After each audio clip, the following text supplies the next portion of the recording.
नमस्कार दोस्तों, शो शुरू हो चुका है फन की बात मेरे यानी के साथ, अब रौनक के साथ। वैसे अपने उसी रिमोट को जो आपके हाथ में या टेबल पे पड़ा होगा सामने, उसे अपने कब्जे में ले लीजिए। क्यों? क्योंकि आपके आसपास कोई ना कोई जरूर बैठा होगा जो आपके और आपके इस फेवरेट शो के बीच सर्जिकल स्ट्राइक कर सकता है। यानी उसी रिमोट से या तो बार बार वॉल्यूम कम कर देगा या उसे बढ़ा के ज्यादा कर देगा और आपको शो देखने से डिस्टर्ब करेगा। वैसे ऐसे लोग बहुत ही ज्यादा परेशान करते हैं। मतलब ये लोग वही होते हैं जो पूरी गर्मी ये तय नहीं कर पाते कि पंखा 1 पे चलाएं, 3 पे चलाएं या 5 पे चलाएं। मतलब समझिए गर्मी वैसी इतनी ज्यादा पड़ रही है और इसी गर्मी में 2 चीजें बहुत ज्यादा खराब होती हैं। पहली सब्जी और दूसरी चीज जो ज्यादा खराब होती है वो दिमाग। और सब्जी तो आदमी फ्रिज, भाई तो मैं बहुआ बोल रहा हूं, नमस्कार। वैसे सब्जी तो आदमी फ्रिज में रख के बचा भी सकता है, लेकिन दिमाग को कहाँ रखे? वो तो बस फन की बात देखकर ही ठीक होती है। क्या बोलते हैं? ऐसा मौसम वैज्ञानिक हमने नहीं देखा। अरे आपने देखा ही क्या लालू जी? हमारे से छोटा है क्या? बहुत बड़े बड़े लोग देखते हैं। बताएं कौन देखता है? अक्षय कुमार जी। मजा आ रहा है ना शो में? एकदम डायरेक्ट बोलो, दिल से बोलो, वही मजा आ रहा है, जबरदस्त मजा आ रहा है। तो मैं इसीलिए कह रहा हूँ आप लोगों से कि कई लोग तो 2-2 रिमोट लेकर बैठे हुए हैं, एक टीवी का और दूसरा एसी का। इसलिए मैं आपसे कह रहा हूँ अपने दोनों राम लखन दोनों रिमोट्स को उसी तरह संभाल के रखिए जैसे सोनिया जी ने अपने रिमोट को 10 साल तक संभाल के रखा। आगे बढ़ते हैं, दिखाता हूँ आपको फंटास्टिक 5, यानी आज के शो में मैं आपको क्या क्या दिखाने वाला हूँ। हाइलाइट्स। दिल्ली के सीएम ने लगाए पीएम मोदी के नारे, केजरीवाल की हर बात में मोदी इफेक्ट। अप्रैल फूल और पाकिस्तान का है गहरा कनेक्शन, कैसे ये भी आपको दिखाएंगे। फन की बात की दीवानी क्यूटी पारो ने ट्विटर पर मुझे लिखा एक इमोशनल मैसेज, वो भी मैं दिखाऊंगा। और फन की बात में पहली बारी मैडम जी का राहुल जी की मम्मी का सोनिया जी का इंटरव्यू। वैसे इस शो की खास बात यह है कि आप शो देखते देखते शो के बारे में लिख भी सकते हैं, बोल भी सकते हैं, चिल्ला भी सकते हैं और ये ट्विटर हैंडल आया, इस पर ट्वीट भी कर सकते हैं। मेरा इंस्टाग्राम भी आया ये। हाँ, अब आगे बढ़ते हैं। सबसे पहले मैं आपको बताता हूँ एक ऐसे त्योहार के बारे में जो अभी रिसेंटली बीता है। पूरी दुनिया में इसे हर्ष और उल्लास के साथ मनाया गया। मैं अप्रैल फूल की बात कर रहा हूँ जो पूरी दुनिया को एकता के सूत्र में पिरोता है। वैसे पूरी दुनिया का फूल्स डे भले ही एक दिन हो, दिल्ली वाले तो आज के लिए फूल्स डे रोज ही मना रहे हैं। वैसे केजरीवाल जी के कारण पता है क्या हाल हो गया है? मैं बताऊं? मैं क्या, खुद केजरीवाल जी कह रहे हैं, सुन लीजिए। पागल हो गया थोड़े लोग, पागल हो गया थोड़े लोग, पागल हो गया थोड़े लोग। इससे बड़ी तारीफ अपनी सरकार की कोई नहीं कर सकता। इनकी तारीफ पे तो अम्मा भी यही कहती हैं, अम्मा सारे मिलके हमको पागल बना रहे हैं।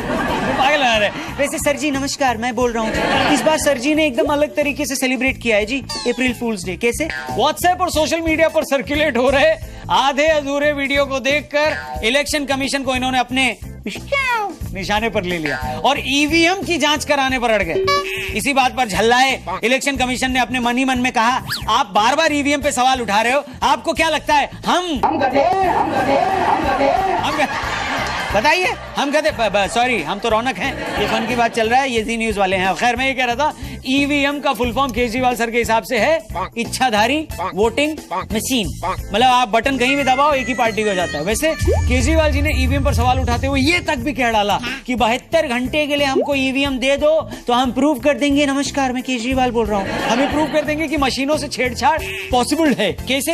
ये देखिए, आप हमें 72 घंटे के लिए ये मशीन उपलब्ध करा दीजिए, हम इसके सॉफ्टवेयर को आपको पढ़ के दिखा देंगे और हम इसके सॉफ्टवेयर को बता देंगे कि इसके अंदर क्या सॉफ्टवेयर और क्या चेंज किए गए हैं। सर आपने इंजीनियरिंग की है ना? मैं आपको बता दूं 72 घंटे के लिए अगर मुझे यानी बउआ को भी ईवीएम मिल जाए तो 72 घंटे में उस ईवीएम से गन्ने का जूस, 2 छोले भटूरे, चिप्स, आलू या केले का चिप्स बनाने की मशीन और छैया वाला गाना भी बजवा के दिखा दूं मैं। वैसे केजरीवाल जी को लगता है ये सारी जनता जो बैठी है और उनको देख रही है वो सारे के सारे मिलके हमको पागल बना रहे हैं, पागल बना रहे हैं, पागल बना रहे हैं, पागल बना रहे हैं। वैसे ये पागल बनाने वाली गवर्नमेंट अम्मा मिल गई, आप लोगों को पता ही है ना। एक वीडियो वायरल हुआ है, इसके बारे में हम आगे वाले एपिसोड में बात करेंगे। लेकिन केजरीवाल जी को ईवीएम की बैटरी से इतना जोर का झटका लगा है कि उनको हर जगह बीजेपी और मोदी जी दिख रहे हैं। कैसे, ये देखिए। मोदी मोदी मोदी मोदी मोदी। मतलब बटन से इतना ज्यादा खौफ हो गया इन्हें गोवा और पंजाब के चुनाव परिणाम के बाद कि ईवीएम के बटन के चक्कर में दिल्ली वाले मुझसे ये कह रहे हैं कि केजरीवाल जी कोई भी बटन नहीं दबा रहे हैं। मतलब घर पे फैन वाला बटन भी नहीं दबा रहे हैं कि कहीं मैं यहाँ बटन दबाऊं और वहां पर हवा बीजेपी हेडक्वार्टर्स में न चलने लगे। इसके अलावा वो कार में हॉर्न वाली बटन भी नहीं दबा रहे हैं। क्यों? उन्हें डर है कि कहीं ये आवाज सिर्फ बीजेपी वालों को सुनाई न दे। और अपनी एक्स्ट्रा लार्ज वाली जो चेक वाली बुशर्ट पहनते हैं उसकी भी बटन ये दबाकर बंद नहीं करते हैं। इन्हें डर है कहीं ये बटन दबाएं और बीजेपी की शर्ट न बंद हो जाए। आगे बढ़िए। वेल, मेरे पास एक ऐसी जानकारी है जो आपको गूगल गुरु भी नहीं दे सकता। मतलब यही कि अप्रैल फूल पाकिस्तान का राष्ट्रीय त्योहार है। एक सेकेंड, मैं ये कह नहीं रहा हूं, मैं तो ये प्रूव भी कर सकता हूं। इनफैक्ट अंग्रेजों को 15 अगस्त को देश छोड़ना ही नहीं चाहिए था। 1 अप्रैल को चले जाते तो फाइनेंशियल ईयर की भी क्लोजिंग हो जाती और पाकिस्तान को उसका बर्थडे भी मिल जाता। मतलब कम ऑन यार। इस बार पाकिस्तान के कई नेताओं ने मूर्खता की सारी हदें पार कर दी। वहां एक न्यूज पोर्टल ने एक खबर चलाई थी कि इस्लामाबाद के नए एयरपोर्ट का नाम चीन के राष्ट्रपति शी जिनपिंग के नाम पे रखा जाएगा। हालांकि एक फेक न्यूज थी, लेकिन फिर भी पाकिस्तान के एक पूर्व मंत्री ने इसी न्यूज को देखने के बाद उस पे वही हरकत करी जो हमारे यहाँ के दिल्ली के वर्तमान मुख्यमंत्री अक्सर करते हैं। मतलब उन्होंने सरकार को निशाने पे ले लिया।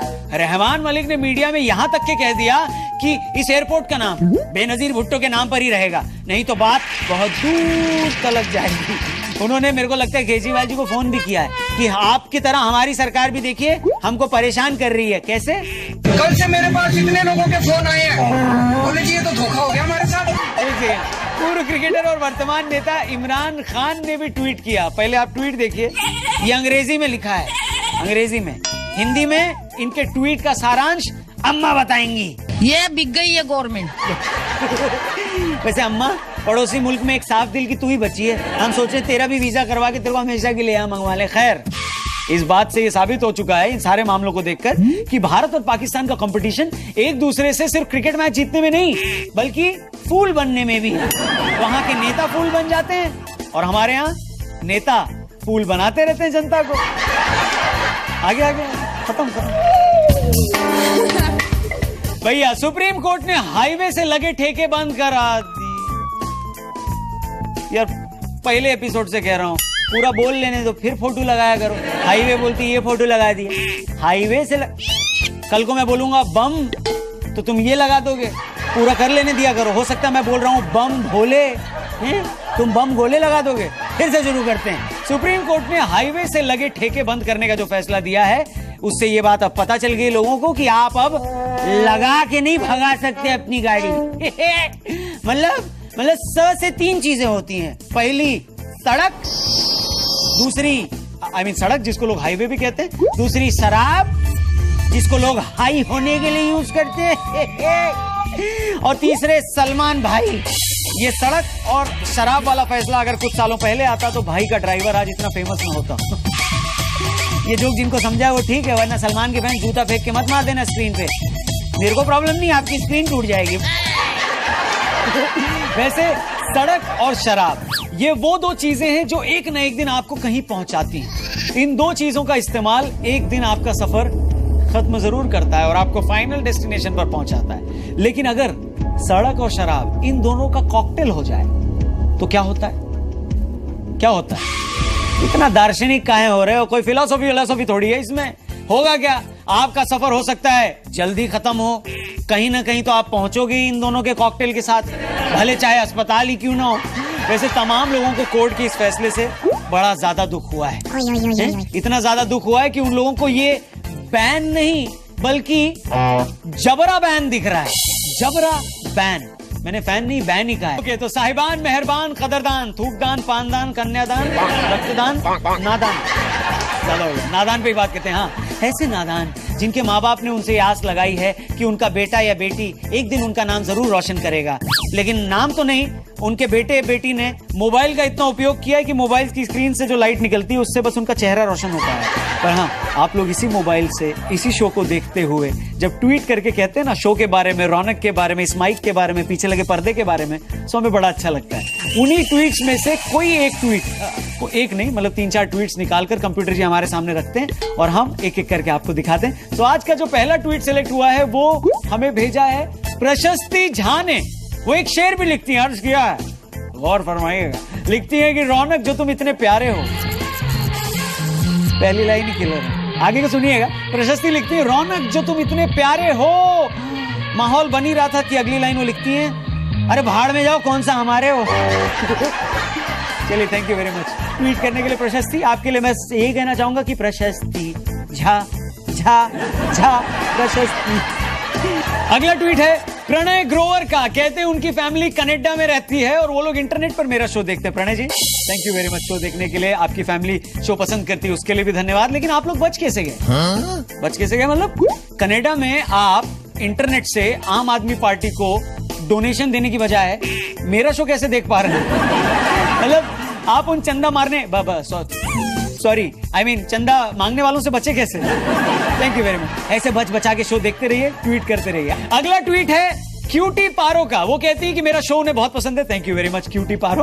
और बीच बीच में जब मैं शो के थोड़ा सा हल्की फुल्की रौनक बात कर रहा हूँ ऐसे जो सीटी बजा देता हूँ, ये भी उनको बड़ी क्यूट सी लगती है। सीरियसली मेरी सीटी आपको क्यूट लगती है? अच्छा वो आप ही को लगती है। मैं शो में खुलेआम सीटी भी बजा देता हूँ। ये बात अगर योगी जी के एंटी रोमियो स्क्वाड को पता चली तो मेरी कसरत करवा देगी। आगे बढ़ते हैं, उन्हें बताना मत। अगला ट्वीट है नवीन जी का। नवीन जी एक बड़ा ही मासूम सा सवाल पूछ रहे हैं। कहते हैं अगर किसी बैट्समैन को बैटिंग करते करते नेचर्स कॉल आ जाए 2 नंबर तो बैट्समैन क्या करेगा? भाई ये पहली बात तो मेरे को क्यों पूछ रहे हो, लेकिन अगर आप सचमुच मेरे से जवाब जानना चाहते हो तो बात बड़ी सिंपल है। अगर कोई और बैट्समैन होगा तो आउट हो जाएगा, लेकिन अगर धोनी होगा तो सेंचुरी मारेगा। पूछो कैसे? मैं बताता हूँ। सिर्फ धोनी ही ऐसा बैट्समैन है जो अंडर प्रेशर बहुत अच्छा परफॉर्म करता है।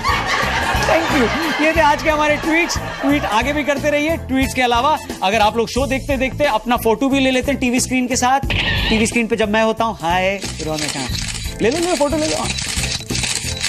ये भी अगर आपने फोटो ले ली होगी तो इसे इंस्टाग्राम पे भी डाल सकते हैं। ये मेरी इंस्टाग्राम की आईडी यहाँ पर आई। आगे आप लोगों का भी नंबर लग सकता है, आपका भी नाम टीवी स्क्रीन पर आ सकता है। अगले सेगमेंट की तरफ बढ़ते हैं, आइए। अब फाइनली हमारा इंटरव्यू वाला सेगमेंट आ गया जिसका नाम है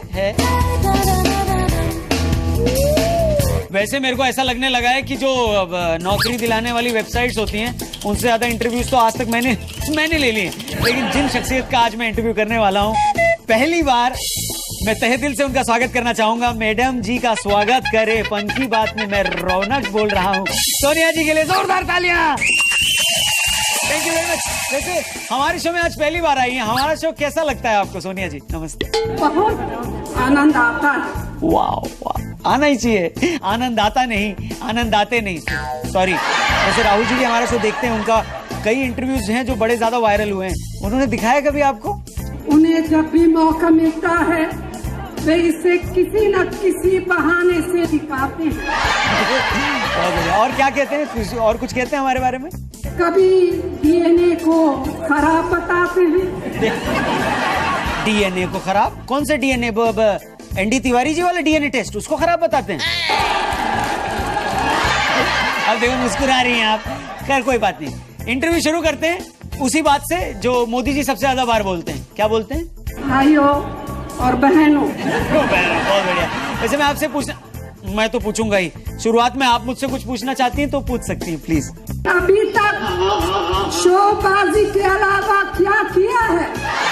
शोबाजी के अलावा इतने सारे इंटरव्यूज लिए हैं, इतने सारे गाने गाए हैं, बहुआ बन के लोगों को हंसाया है। आपके बेटुआ ने क्या किया? राहुल जी ने क्या किया आज तक? वकालत की है। वकालत? राहुल जी ने? एक सेकंड जरा, राहुल जी को जोड़ा जाए, पैच किया जाए, कट किया जाए। हाँ राहुल जी एक मिनट, आपने वकालत की है क्या? और कब कर ली वकालत में? हमको पता ही नहीं चला। मैं भी मेडिकल कॉलेज में जा सकता हूँ। थोड़ा फंबल हो जाता आता है ना। एक बार वापस, कहा मेडिकल कौन सा? मैं भी मेडिकल कॉलेज में जा सकता हूँ। वैसे एक मिनट, मम्मी कह रही हैं आपने वकालत करी, आप कह रहे हैं मेडिकल कॉलेज। एक्चुअली में मैडम जी इन्होंने क्या किया है? कुछ नहीं किया। कुछ नहीं किया। वैसे एक मिनट, राहुल जी आपसे पूछना चाहूंगा, आपने मेडिकल कॉलेज किया है?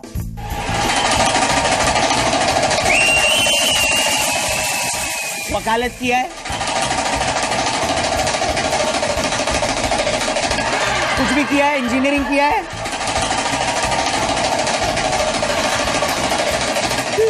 कुछ नहीं किया, फिर भी इतना बड़ा पद लेकर पार्टी में बैठे हैं। ये टैलेंट कहां से आया? नेचुरल है, नेचुरल। सुनिए जी, देख रही हैं आप, नेचुरल बोल रहे हैं। आप बताइए अब आप मुझसे ज्यादा जानते हैं, कुछ नहीं किया।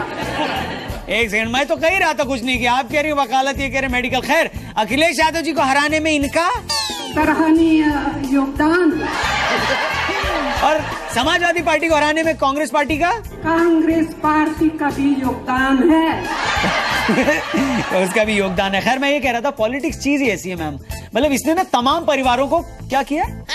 तमाम परिवारों को बर्बाद किया है। बर्बाद किया है। मतलब पॉलिटिक्स और शराब दोनों एक तरीके की हैं, क्योंकि शराब ने भी तमाम परिवारों को बर्बाद किया है।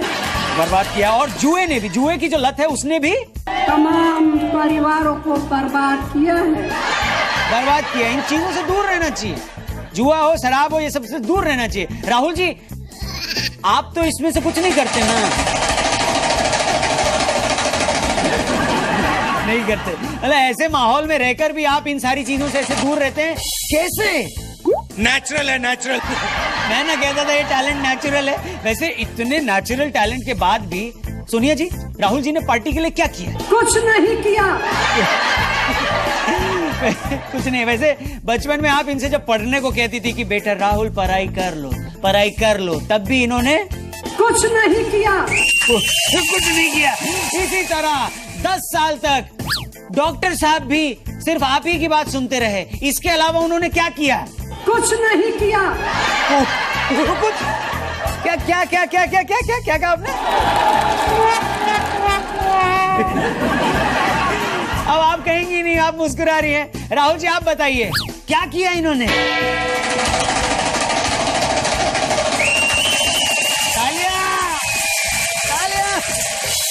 थैंक यू वेरी मच, आप लोगों का बात करने के लिए धन्यवाद। धन्यवाद madam, thank you very much. धन्यवाद, बहुत धन्यवाद। Thank you very much. इस शो को पूरा देखने के लिए। शो कैसा लगा? अच्छा, बहुत अच्छा, बहुत बहुत अच्छा। इससे अच्छी चीज तो हमने आज तक देखी नहीं। जैसी भी फीलिंग हो, इस फीलिंग को यहाँ बयां करिए। ये मेरा ट्विटर हैंडल आ गया। इसके अलावा शो के दौरान अगर आपने क्लिक्स किए हो, पिक्चर्स वगैरह या छोटी वीडियो बनाई हो, तो उसे भी आप मेरी इंस्टा पर पोस्ट कर सकते हैं। ये मेरी इंस्टा आईडी आ गई है। Thank you very much. आज की जनरेशन को मैं स्पेशल थैंक यू बोलूंगा, क्योंकि बहुत पसंद आ रहा है आप लोगों को ये शो। ये आप लोग सोशल मीडिया पे मुझे बताते हो, और मुझे जानकर खुशी है कि आप लोग सही चीज देखकर टाइम बर्बाद कर रहे हो। वैसे ये बात तो मैंने मजाक में कही थी। लाइफ में किसी को सीरियसली मत लेना। अपना ख्याल रखिए, मुस्कुराते रहिए। रौनक के साथ फन की बात में फिर से मुलाकात होगी। तब तक के लिए love you, take care, bye bye and Jai Hind.